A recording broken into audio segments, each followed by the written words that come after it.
जब कश्मीरी पंडितों को मार के भगाया गया था, उनकी लड़कियों को, हमारी ही बेटियां थी, हमारी बहनें थी, माताएं थी, नग्न किया गया था, कपड़ा उतारा गया था, पूरे समाज में दौड़ाया गया था नग्न करके, घर जलाया गया, गाड़ी जलाई गई। वहाँ के हिंदू, कश्मीरी हिंदू पंडित कहाँ गए? उनकी नौकरी काम आई? नहीं आई। उनका पद काम आया? नहीं काम आया। अब अगर कुछ काम आएगा तो हिंदुओं आँख खोल लो और कलेजे में एकदम भर लो ये बात कि तुम्हारी पहले बोलने दो, तुम्हारी एकता काम आएगी, ये तुम्हारा ऐसे जोड़ के रखोगे वो काम आएगा। और तुम्हारा संगठन गुरुदेवों के प्रति, सनातन धर्मों के संतों के प्रति, अपने माता पिता के प्रति और हर एक सनातनी, कट्टर सनातनी और हिंदू के प्रति अगर तुम मिल के रहोगे तो तुम कभी नहीं कटोगे, कभी नहीं बटोगे। और कोई भी आके छपरी आदमी, कोई भी आके तुमको झिंगुर बाबा तुम्हारी बेटियों को नहीं ले जा पाएगा कहीं। और अगर तुम आज भी शहरों में ऐसा होता कि तुम यहाँ पे तो एक है ना, अभी शहर में जाएंगे तो ले लेंगे बुलेट, पाड़ पाड़ पाड़, अब सामने वाले को देखेंगे उसके बगल से निकालेंगे। निकालने से धर्म बच जाएगा। एक दूसरे को एटीट्यूड मत दिखाओ, मिल के रहो। यहाँ बस नहीं, शहर में, बाहर, घर में मिल के रहो। मिल के नहीं रहोगे बिल्कुल काट दिया जाएगा। क्योंकि एक बात और बोलूंगा और आखिरी बात, मैं अपना परिचय नहीं दे रहा ना अपने परिवार का परिचय दे रहा। हमारे बब्बा जी एसआई थे वहाँ महाराष्ट्र मुंबई में 7/11 कुछ तारीख को जब ताज होटल में अटैक हुआ, हाँ 26/11 को अटैक हुआ था ना, कसाब ने उनके यहाँ पे पैर में गोली मारी थी, आर पार हो गई थी। AK-47 की इतनी बड़ी कारतूस, मैं अपने भाव नहीं दिखाऊंगा, रो दूंगा, लेकिन यहाँ पे ये क्रांति का समय है, पार हो गई थी। उस दिन से नफरत हो गई उनको मुंबई शहर से। और कहते हैं कि ये मुसलमान लोग लड़ाई, हाँ सब मुसलमान ही, कुछ हैं एक्स मुसलमान जो समझ चुके हैं कि हम पहले, सुनो, गुरुदेव के साथ है, कुछ गुरुदेव के साथ पहले सुनो, ठीक है। हम जो कह रहे पहले उसको सुनो। हमारे परम पूज्य बागेश्वर धाम सरकार के साथ भी ऐसे मुसलमान हैं जो हमारे धर्म को प्रमोट कर रहे हैं और मान रहे हैं कि हम प्राचीन समय से हिंदू थे, तलवार की नोक पे सलवार पहना हमने, वो मान रहे हैं। और तब से जब उनको गोली लगी थी ना, वो गोली चलाने वाला कौन था? हिंदू था क्या? हिंदू था? कसाब हिंदू था? कसाब हिंदू नहीं था ना। कश्मीरी पंडितों के ऊपर उनकी बेटियों को नग्न करके जलाया नहीं गया, उनका घर जलाया गया। कोई हिंदू जलाया क्या? किसी हिंदू ने उनका कश्मीरी पंडितों का घर जलाया क्या? कोई जवाब देगा? मुसलमान ने जलाया। हाँ सब नहीं, 2-4% मुसलमान सही हैं, लेकिन अगर तुम आंख बंद करके भरोसा करोगे मरोगे। और इस तरह से काटे जाओगे जैसे हमारी श्रद्धा जैसी बहनों को काटा तो उनकी पहचान नहीं हुई कि वो कौन है, ऐसे ही काटे जाओगे कि मिट्टी और तुम्हारा शरीर एक समान हो जाएगा। समझ नहीं पाओ, पहचान नहीं पाएंगे तुम्हारे घर वाले तुम कौन हो। इसलिए दूर रहो दीमकों से।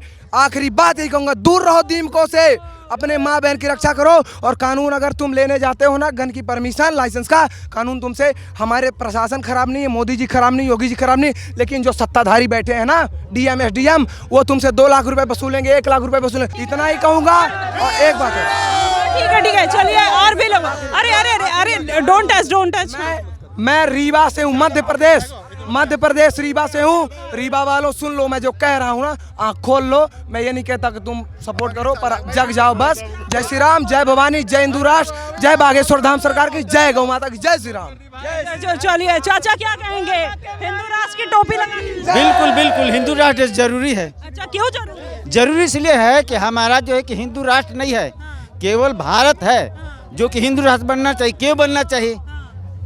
इस्लामी राष्ट्र बहुत सारे हैं, ईसाइयों के राष्ट्र बहुत सारे हैं। अगर यहाँ से अगर कहीं से भी अगर ईसाई को भगाया जाएगा तो उसको स्वागत करने के लिए जो है कि बहुत से ईसाई राष्ट्र हैं। मुस्लिम को भगाया जाएगा, इस्लाम को भगाते हैं तो उसका स्वागत करने के लिए बहुत से राष्ट्र हैं। लेकिन अगर हिंदू भगाए जाएंगे, इंडोनेशिया में है, जर्मन में है, जापान में है, कहीं पर भी हमारे हिंदू हैं, अगर उनको भगाया जाएगा तो उसके लिए स्वागत कौन करेगा? जब हमारा हिंदू राष्ट्र रहेगा तब तो कोई स्वागत करेगा। स्वागत करने के लिए हिंदू राष्ट्र, जी, हम जीने के लिए चाहिए, स्वागत करने के लिए, उसकी इज्जत करने के लिए। मेरा अंग है, इसीलिए मेरे को चाहिए। तो देखिए सबके अपने अपने भाव है हिंदू राष्ट्र के लिए। क्या कहेंगे?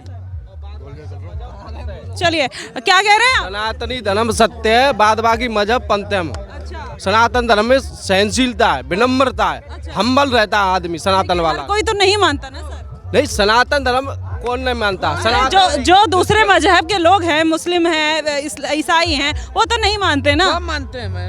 वो सनातन, वो बेवकूफ है, वो जानते नहीं सनातन धर्म क्या। सनातन धर्म में होता है सत्य, सत्य के सिवा कुछ असत्य नहीं होता है, सत्य ही सनातन धर्म है। उसके जो सनातन धर्म होता है उसके अंदर झुकाव होता है, टेंडेंसी होता है वो दुनिया होता है। ऐसा ये मजहब पंथ है। सनातन का भाव है सर्वजन हिता है सर्वजन सुखा है। सनातन एक ऐसा है जो मानवता को ले चलता है। अहिंसा परमो धर्म वसुंधरा कुटुंबकम, एक सनातन ही है जो सबको लेके चलता है। बाकी सब मजहब पंथ है जो सिर्फ अपनी सोचते हैं। एक सनातन ही है, लेकिन सनातनियों के साथ सदियों से अत्याचार हो रहा है, आज भी लगातार हो रहा है। ऐसा लोग कहते हैं मुस्लिमों के साथ हो रहा है, आप कह रहे हैं सनातनी। मुस्लिमों के साथ है। जब बंटवारा हुआ था तो पाकिस्तान में 30% से आज 1% बचे हैं। भारत में यहाँ उस टाइम वो 3 करोड़ थे, आज 50 करोड़ हो गए। कहाँ से हो गए? अगर अत्याचार होता तो संख्या बढ़ती कि घटती? बांग्लादेश में हिंदू खत्म हो गया, अफगानिस्तान में हो गया था, और कश्मीर में खत्म हो गया। भारत में कई ऐसे हिस्से जो अल्पसंख्यक हो गए। ये जा रहा है अशांति फैलाई जा रही है ऐसी चीजों को करके। धर्म के नाम पर सेकुलर राष्ट्र था तो सेकुलर ही रहना चाहिए, बार बार ये कहा जाता है। ये सेकुलरता ऐसा है, हिंदुओं के साथ जो बर्बरता है वो आज भी हो रही। फर्क इतना पड़ा है कि हिंदू आज रोके अपनी आवाज उठा पा रहा है और बाकी कोई नहीं है। और हिंदू राष्ट्र बनने का मतलब क्या होता है? हिंदू राष्ट्र बनने का मतलब है मानवता और इंसानियत। हिंदू पूरी दुनिया को लेकर चलता है। अगर हिंदू राष्ट्र बनेगा तो मानवता बचेगी और इंसानियत बचेगी। ऐसा सब तो नहीं मानते हैं ना। ऐसा वही नहीं मानते जो धर्म के विरोधी होते हैं। ऐसा वही होते हैं जो धर्म के विरोधी होते हैं, वो नहीं मानते हैं। जो दुनिया में शांति नहीं चाहते। आज देख लिए जहाँ भी इस्लामिक राष्ट्र है वहाँ पे मारकाट चल रही है हर जगह। वो सूडान में मुस्लिम को मार रहे हैं, वहाँ कौन से मोदी और कौन सी बीजेपी है वहाँ। ये एक नैरेटिव सेट करा जा रहा है। हिंदुओं की लड़की, हिंदुओं के बच्चे, ऐसा कोई जला, ऐसा कोई राज्य नहीं हो जहाँ वो मारे काटे नहीं जा रहे हो। एक भी जगह नहीं, लेकिन किसी को कोई नहीं, सब सोई पड़े हैं। एक अखलाक के साथ जो भी हुआ वो गलत हुआ है, उसको भीड़ ने मार दिया। मोदी जी संसद में रोते अखलाक के लिए। यहाँ हिंदू की बेटियां और बच्चे लाखों मारे काटे जा रहे हैं, उनके लिए कोई क्यों नहीं रोता है? क्या हिंदू इंसान नहीं है? क्या वो जानवर है? कोई भी मार के काट के चला जाए। तो यहाँ पर भी कुछ दिन पहले फरजाना ने, आपने वीडियो देखी हाँ, होगी, देखा। गाय काट के खाने की बात की थी।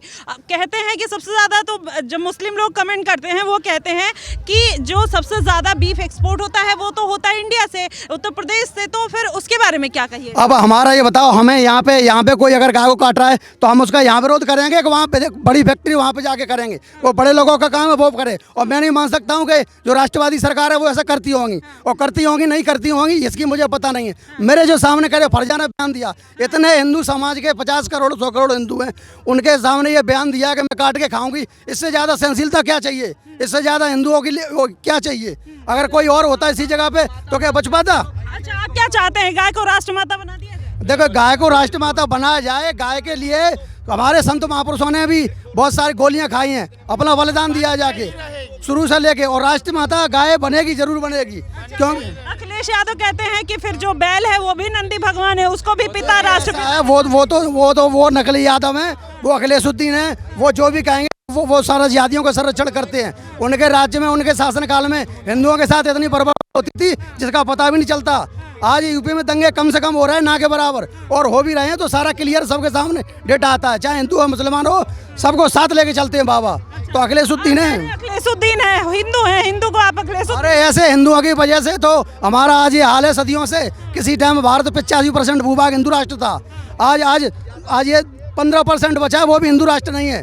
मुस्लिमों के 57 देश हैं, ईसाइयों के 100 से ज़्यादा देश हैं, और हिंदू दुनिया में 100 करोड़, क्या उसका एक देश नहीं होना चाहिए?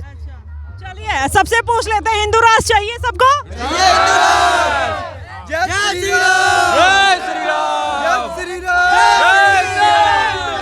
तो देखिए हर कोई अपनी अपनी आस्था का कहीं ना कहीं भावना को व्यक्त कर रहा है और ये कह रहा है कि हिंदू राष्ट्र चाहिए। और जिस तरीके से लोग अपनी मांग कर रहे हैं, उस मांग को लेकर आपका क्या कुछ मानना है? इस पदयात्रा को लेकर आपका क्या कुछ कहना है? कमेंट बॉक्स में जरूर बताइएगा। फिलहाल के लिए बस इतना ही। देश और दुनिया की तमाम खबरों के लिए हमारे साथ बने रहिएगा द न्यूज़पेपर पे। धन्यवाद।